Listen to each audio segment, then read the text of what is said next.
অভিযান মূলত হচ্ছে কাকদ্বীপ থানা এবং ট্রাফিক থেকে। এই অভিযানের মূল কারণ হচ্ছে সামনে মাধ্যমিক পরীক্ষা।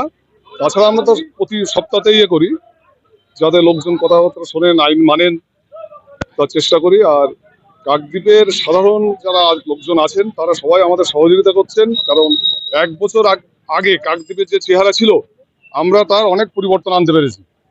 আমরা চাচ্ছি যে কাকদ্বীপবাসী আরো সুস্থভাবে রাস্তা চলাফেরা করার অধিকার জন্য ফিরে পায়, সেই জন্য আমাদের এই প্রচেষ্টা।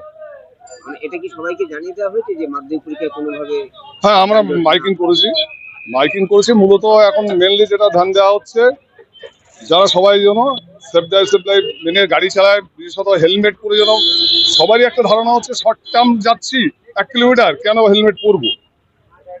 আমাদের বার্তা হচ্ছে আপনি যেমন বাড়ির থেকে বেরোলে মোবাইলটি পকেটে রাখেন, হেলমেটটি মাথায় রাখবেন।